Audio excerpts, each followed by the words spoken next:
Rishi Sunak and his wife Akshata Murthy made time for a visit to a Hindu temple on the last day of the G20 summit in India.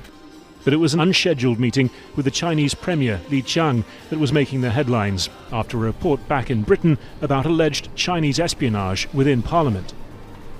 Well, I obviously can't comment on the specifics of an ongoing investigation, but with regard to my meeting with my Premier Li, what I said very specifically is that I raised a range of different concerns that we have in areas of disagreement, and in particular my very strong concerns about any interference in our parliamentary democracy, which is obviously unacceptable.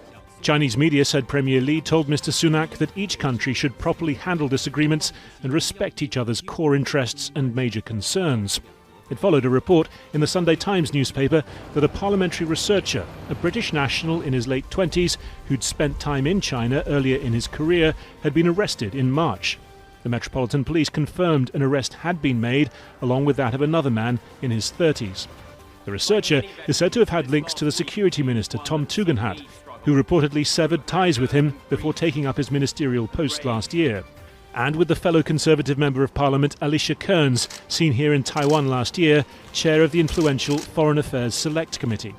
Both MPs have taken a tough line on China. One source quoted in the Sunday Times article said the researcher had been trying to blunt such views within Parliament. The arrest sharpens a divide in British politics, and particularly within the governing Conservative Party, over just how to pursue relations with Beijing.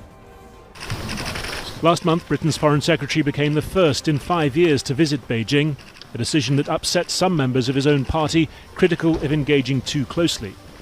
When it comes to the issue of China, our position is a very cautious and calibrated one. It's one to say that China is an epoch-defining challenge. In other words, you can't wish it away. China is the second biggest economy. What happens in that economy affects jobs, lives and livelihoods here in the UK. In June, Ken McCallum, the head of Britain's MI5 security service, called China's Communist Party the most game-changing challenge that Britain faced. A month later, a committee of MPs reported that the government was under-resourced to confront what it called prolific and aggressive targeting by Chinese intelligence.